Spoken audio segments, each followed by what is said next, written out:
Bismillahirrahmanirrahim. Assalamualaikum warahmatullahi wabarakatuh.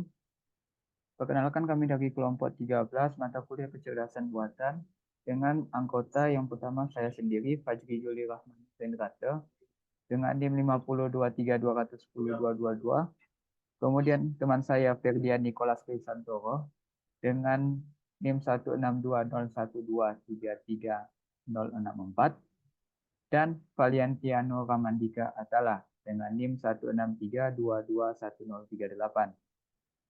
Di sini kami mengangkatkan studi kasus tentang optimasi pemilihan perguruan tinggi berdasarkan program studi dengan perbandingan daya tampung dan peminat pada tahun 2024 menggunakan algoritma Cummins.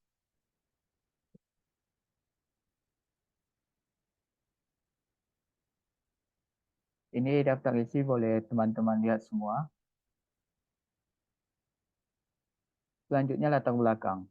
Mengapa kami mengangkatkan studi kasus ini? Dikarenakan pemilihan perguruan tinggi merupakan salah satu keputusan penting bagi siswa yang baru menyelesaikan pendidikan menengah atas. Keputusan ini tidak hanya berpengaruh pada masa depan akademis mereka, tetapi juga pada karir dan tingkat kehidupan pribadi di masa mendatang. Dalam proses pemilihan perguruan tinggi, terdapat berbagai faktor yang perlu dipertimbangkan. Salah satunya adalah perbandingan daya tampung dan jumlah peminat pada program studi di berbagai perguruan tinggi. Daya tampung suatu program studi mencerminkan kapasitas maksimum yang dapat diterima oleh program tersebut. Sementara, jumlah peminat menunjukkan tingkat persaingan atau popularitas program studi di kalangan calon mahasiswa. Perbandingan antara daya tampung dan peminat dapat memberikan gambaran tentang peluang calon mahasiswa untuk diterima di program studi yang diminati. Namun, analisis data ini seringkali tidak mudah dilakukan secara manual, mengingat banyaknya program studi dan perguruan tinggi yang ada di Indonesia. Oleh karena itu, diperlukan sebuah metode yang dapat mengoptimalkan pemilihan perguruan tinggi berdasarkan program studi dengan mempertimbangkan perbandingan daya tampung dan peminat.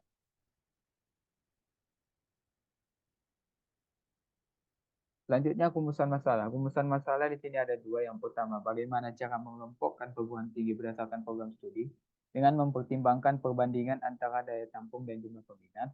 Dan yang kedua, bagaimana mengoptimalkan proses pemilihan perguruan tinggi agar calon mahasiswa dapat memperoleh rekomendasi yang lebih akurat dan efisien berdasarkan preferensi mereka.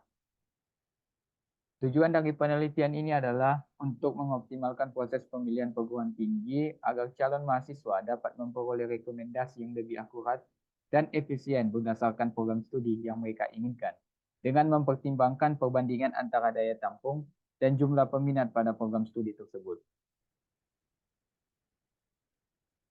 Selanjutnya, tinjauan pustaka.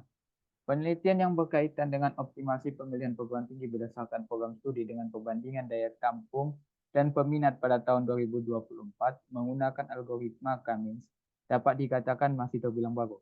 Para peneliti lebih terfokus dalam strategi promosi atau marketing yang dibutuhkan oleh perguruan tinggi tersebut. Hal ini dapat dilihat pada penelitian yang dilakukan oleh Rima Dias Ramadhani pada tahun 2013 yang berjudul Data Mining menggunakan algoritma Cummins Clustering untuk menentukan strategi promosi Universitas Dias Nuswantoro. Penelitian ini bertujuan untuk melakukan pengelompokan terhadap data mahasiswa Universitas Dian Nuswantoro dengan memanfaatkan proses data mining dengan menggunakan teknik clustering. Algoritma yang digunakan untuk pembentukan klaster adalah algoritma Cummins, yang merupakan salah satu metode data non-hierarchical clustering yang dapat mengelompokkan data mahasiswa ke dalam beberapa klaster berdasarkan kemiripan dari data tersebut. Sehingga data mahasiswa yang memiliki karakteristik yang sama dikelompokkan dalam suatu klaster dan yang memiliki karakteristik yang berbeda dikelompokkan dalam klaster yang lain. Penelitian ini lebih terfokus kepada pencarian informasi yang dibutuhkan oleh pihak perguruan tinggi maupun calon mahasiswa daripada pertimbangan apa yang diperhatikan oleh calon mahasiswa tersebut. Penentuan program studi maupun perguruan tinggi yang diinginkan oleh calon mahasiswa baru memang bukanlah hal yang mudah. Banyak camaba atau calon mahasiswa baru ini belum mengenal minatnya serta kemampuan yang dimiliki dirinya. Hal tersebut membuat calon mahasiswa cenderung memilih dan menjalani jurusan yang kurang sesuai dengan kemampuan dan minatnya. Selanjutnya untuk metodologi penelitian dan analisis data saya serahkan kepada tim saya.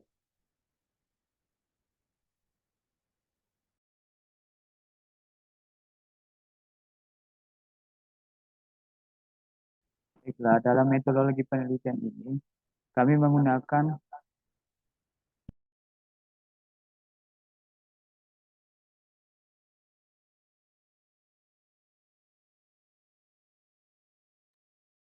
baiklah, dalam metodologi penelitian ini kami menggunakan library yaitu Pandas, NumPy, Scikit-learn, Matplotlib, dan Serbon. Baiklah, dalam metodologi penelitian dan analisis data ini, kami menggunakan library yaitu Pandas, NumPy, Scikit-learn, Matplotlib, dan Serbon.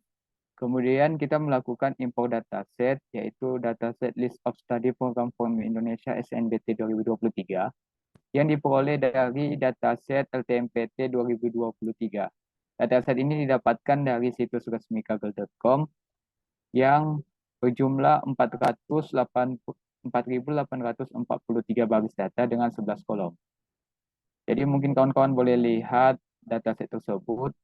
Di sini kita menggunakan PD Pandas ke CSV dikarenakan datasetnya berbentuk CSV. Selanjutnya, fokus kita kepada daya tampung 2024 dan peminat, kita memilih fitur atau variabel tersebut.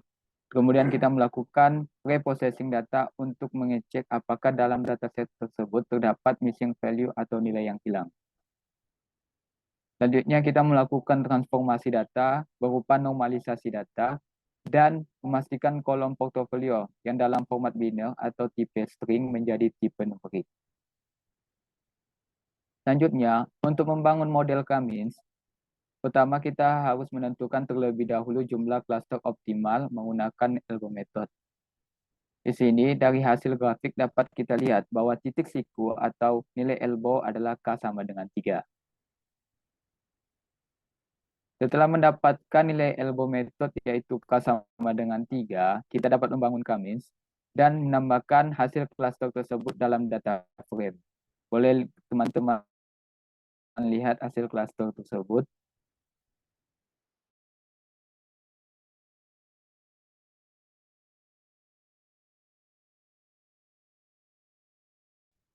Selanjutnya untuk memvisualisasi klaster atau klaster 0.0 berwarna ungu, kelompok 2 atau klaster 1.0 berwarna toska, dan kelompok 3 atau klaster 2.0 berwarna kuning. Selanjutnya, dapat dikatakan bahwa kelompok 1 atau klaster 0.0 ini memiliki daya tampung pada tahun 2024 sebanyak 36 dengan peminat sebanyak 159. Kemudian, kelompok 2 atau klaster 1.0 memiliki daya tampung 2024 sebanyak 83 dengan peminat sebanyak 536. Selanjutnya, klaster 2.0 atau kelompok 3 memiliki daya tampung 2024 sebanyak 121 dengan peminat sebanyak 1.900, rata-rata peminat sebanyak 1.925. Kawan-kawan boleh melihat hasil klaster tersebut, yaitu ini klaster 1, kemudian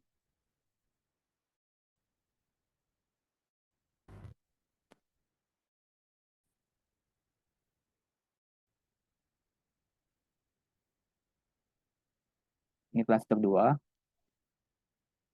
dan ini terakhir adalah klaster 3.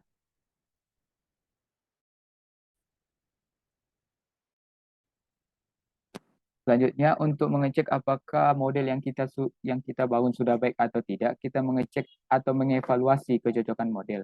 Di sini kita menggunakan fungsi Silhouette Score, yang di mana nilai yang ditampilkan adalah 0,49. Berarti dapat dikatakan bahwa sebesar 0,49 atau 49 data sudah dapat menjelaskan dengan baik. Selanjutnya kita mendefinisikan fungsi untuk memberikan rekomendasi berdasarkan klaster. Kemudian kita menginputkan data. Contohnya di sini saya menginputkan data jurusan statistika.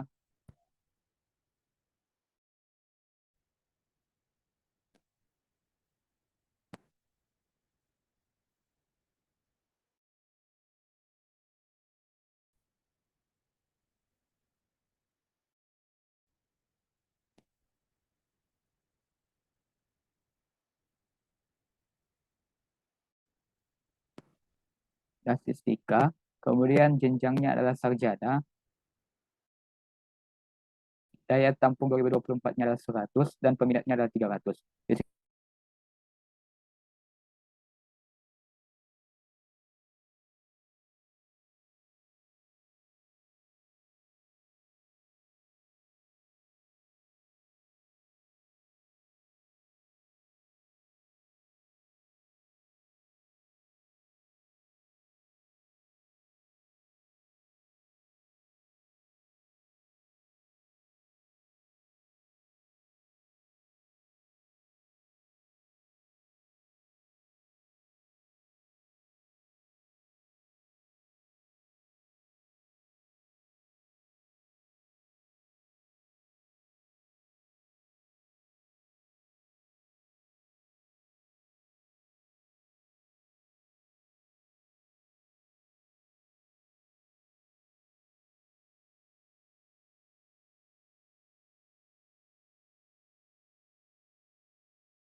selanjutnya yaitu kesimpulan dan saran. Dari studi kasus optimasi pemilihan perguruan tinggi berdasarkan program studi dengan perbandingan daya tampung dan peminat pada tahun 2024 menggunakan algoritma Kamis, dapat disimpulkan bahwa model yang digunakan sudah dapat menjelaskan sebesar 0,49 atau kecocokan model yang digunakan sudah baik sebesar 49%. Sistem yang dibuat juga sudah dapat menghasilkan list rekomendasi perguruan tinggi berdasarkan program studi yang diinginkan oleh calon mahasiswa baru. Studi ini juga sudah dapat menjawab masalah terkait kebingungan yang ada pada calon mahasiswa baru atau siswa yang baru saja menamatkan pendidikan menengah atas. Saran dari peneliti adalah, berdasarkan penelitian ini, kami selaku penulis ingin mengembangkan sistem Artificial Intelligence atau AI yang dibuat dengan penambahan list perguruan tinggi yang belum tersedia di dalam dataset tersebut. Dan juga harapannya sistem ini dapat dikembangkan setiap tahunnya dikarenakan data yang digunakan merupakan data pada tahun periode tersebut.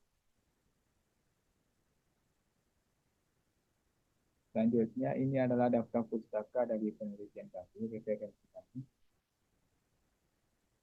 yang video presentasi, dan terima kasih. Mungkin itu saja yang dapat disampaikan dari kelompok 13. Kurang lebih saya mohon maaf. Terima kasih. Wassalamualaikum warahmatullahi wabarakatuh.